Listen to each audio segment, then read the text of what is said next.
Coming up on this episode of Hip Hop Now podcast, it's the best hip hop projects of November 2025.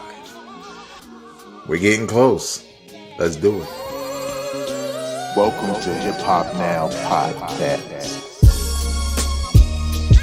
If you're from the future, you know what to do. Get your ass out of here. Don't disrespect the legend. Hip hop is here to stay. Let's get right into the business.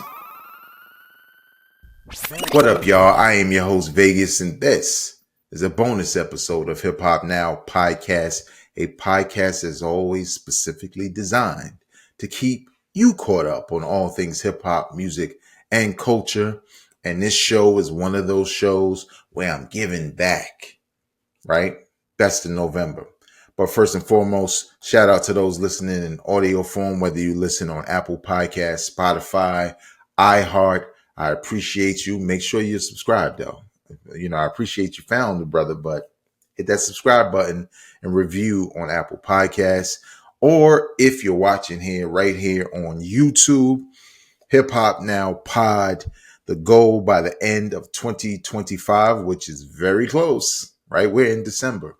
We only got a couple of more weeks, is to get to 25,000 subscribers on YouTube. So if you're if you're listening on Apple or Spotify or iHeart or any platform, and you say to yourself, I like to watch the video instead, the link to the YouTube channel is always in the description of this episode, of every episode. So visit the channel, hit subscribe, hit the like button when you like things, comment. I read the comments. I reply to some comments also. Unless you're some other stuff, then you get what you get from me. But the YouTube channel is quickly approaching 24,000. So once we get past that hump, it'll only be a G to go. And I think we can do that. So again, if you enjoy the content, engage with the content. Share the content with other hip hop heads because I'm really about the music. 50 Cent's P. Diddy documentary just dropped, and yes, I'm going to watch it, but I'm not here to talk about it unless y'all want me to. So there you have it. But what we're here to talk about today is a feature that I planned to do at the top of 2025 and then kind of got distracted and got into some other things. But then I made up that ground by first dropping an episode that gave you month-to-month releases that I thought were great. And then last month, obviously, I gave you the best of October. Now that we're in December. If you're from the future, get your ass out of here, man. You already know, man. You already got Nas and Primo. You know what it sounds like. But as of this recording, we're going to talk about November. We had a couple of releases from November that were pretty dope and some that have impacted my best of the year episode, which is right around the corner. First, Shay Noir and Love the Genius dropped a album together called Desired Crowns. First of all, both femces, that's what we say with the MCs that are the ladies, are known on the underground. Shay Noir for her production, as well as some very dope albums and EPs across the year. She's appeared in one or two of my best of the year list. She may appear again. She's dropped a number of projects. Some which were cool, one I really like, but now she has one with Love the Genius, who is also coming off of an album she dropped this year that I'm not gonna lie, I didn't necessarily care for that much. And I don't know why. I wanted her to flex a little bit more on the bars, but on this project that we're here to talk about today, Shay Noir, Love the Genius, Desired Crowns, the ladies came, they pulled up. Exactly what I was expecting from Love the Genius on her album is here. And not to say that her album's the worst, I just think it's more personal stories, and it just wasn't what I was expecting, and I wound up just being like, oh, it's cool. But this is different. If you've heard the, I guess you could call it lead single, or the song to me that got me a little excited for this album, called Black Girl. This album has 11 songs. It's only 33 minutes. But when I say they make it count, with the majority of the tracks here, if not all, they absolutely do. It's a very dope album. For anybody saying, yo, I'm tired of the Cardi B's and the Megan Thee Stallions and, the Glorillas or whoever, and what happened to the ladies that spit, here's two of them. Press play. That's it. Next up, Wale. Everything is a lot.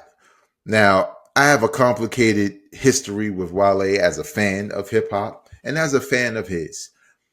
I always felt like Wale is nicer than you think. Some know, but Wale is nicer than you think. And when I say that is, those who know have had the mixtapes from the past, who know the Wale, who is not only a dope poet, right, and spoken word or whatever, but also when he combines that with music that says something beyond, I'm trying to make a radio hit. So a lot of times he could have a good radio hit, and I always felt some kind of way like, it's cool, but your strength is something else. And I would have loved to hear an album where he balances both. But I think for Wale, he's doing what he's been successful at. And with every album, he always has a radio hit. But every time I try to go listen to a new album, the radio hit is the thing I like, and then the majority of it I don't. But not this one. Mm-mm. Everything is a lot. It's not going to give you boom bap. It's not going to give you open mic poetry night. None of that stuff. That rhymed. Bars. But what it's hard to describe because it's perfect for what its purpose is, right? There's what that title say, everything is a lot. So there's a lot of reflection, right? Mostly as it relates to relationships, but not necessarily just relationships with women, but just people, life, the job, but the production relies heavy on familiar samples, but I'm not talking about shiny suit era, loop that joint and put it on. I mean like recreating joints. Like my favorite was the first song that dropped, which is called Where to Start, where it's a SWV singing. I'm not on the song. I mean, it's their song. It's from a song.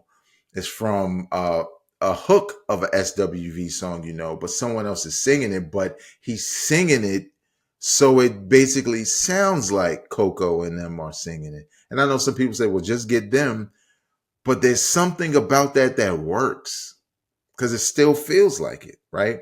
And I don't know all the details. Somebody might say, oh, Coco's singing in there too. I don't know, man. I don't know. Song sounds dope. There are a lot of records like that, like the joint Belly, especially the joint, and I mean, this is something I like a lot. The joint with Leon Thomas, like Wale perfected the radio play singles. He can eat off this album if y'all paying attention. So if you like those types of records that kind of talk about relationships and blend a little R&B, but there's still a little skill level and wordplay in which is being presented, this might be for you. Now, I'm not saying there are no skips, because there are absolutely some songs I'm like, nope, not that one. Not that one either. But the majority, the songs I like, I damn near love them.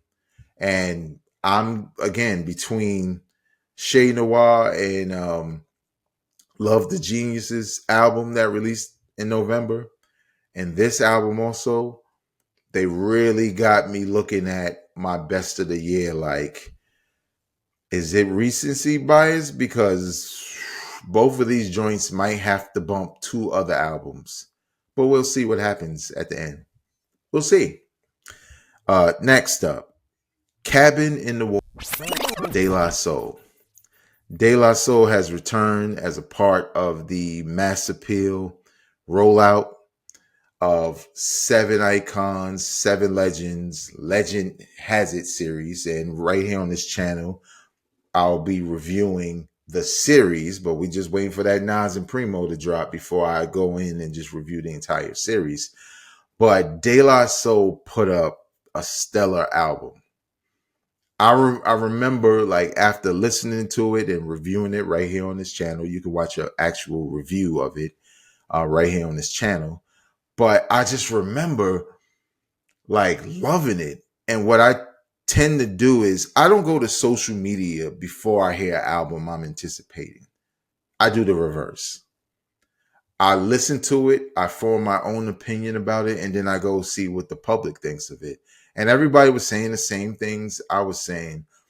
And some people were even saying, they were tearing up because of Dave and how they honored Dave. I mentioned in my review, the intro is very important, especially if it's on your first listen, because of how it ends. And the last song is very important also because of how it ends. And the whole time when I was listening to the album, I had to see somebody on social media say, I wish I had a little bit more Dave in there. And I was like, I didn't even notice. And I don't even mean that in a bad way. I was literally just enjoying this as a De La Soul album that included all members. So to me, it didn't matter if Paz was on every song and Dave was on 4 or 5 or whatever it was. What mattered was when you heard Dave, it was with purpose. It was set up in a way where Dave could shine, his vocals could shine. This album is fantastic. This album will absolutely, spoiler alert, be in my best of the year. Where will it land? I don't know yet. But right now, recency bias is in there. Okay? Is in there. And the last album in November that I have on my best of list of this month, of November, is The Uncomfortable Truth, Ransom and Conductor Williams. I'm not going to hold you. This is Ransom best project this year. And I'm including Final Call, and I'm with Davies, and I'm including the project he put out with DJ Premier. Why? Because this is where Ransom's lyrics, his delivery, his monotone voice, this is the type of production and presentation that matches his style best. Some styles, like with the Primo joint, there's some songs that are crazy, but after a while, you feel it feels repetitive because Premier's production sometimes can be repetitive. So if that's repetitive, the production is repetitive, and then Ransom is repetitive, it don't matter what's different about the song, what the title is, what he say, what beats was used, what sample, it don't matter. If it sounds repetitive, it's all going to become boring to some. But this feels way better. This feels way better. Ransom still dumb nice. He ain't never whack. Repetitive or not, he's never whack. But it almost makes him sound energized or more into it. Not just I'm rhyming over this beat by Premier or I'm rhyming over this beat. And again, just because I mentioned Final Call with Davies can sound repetitive if, in this case, not matched with someone that complements his style. You can't have 2 monotone, repetitive rappers who are both nice. You're going to get lost somewhere in there unless you just love boom bap so much that you don't care. You just need a head nod. Then I get it, whatever. But this album with Conductor Williams is dope. and it's not overwhelmed with conductor. We have it. It's not, you're not overwhelmed. We know who it is. It says Conductor Williams on here. We don't need that to drop all the time. You know what I'm saying? And it doesn't. So there you have it. Those are the projects that I feel are some of the best of November. Hear anything you are interested in, go check it out. No matter what platform you're on, just go look it up and listen for yourself. Leave your review in the comment section of this video. Also, if there's an album that dropped, put it in the comment section. Maybe I heard it, maybe I didn't. Maybe I heard it, thought it was whack. That's why it's not here. Or maybe I didn't even know it dropped. You know what I'm saying? But I do appreciate people commenting and engaging, because that grows the channel, because we're on the road to 25K by the end of this year, and we are extremely close. We're closing in on 24,000. So we got to keep going.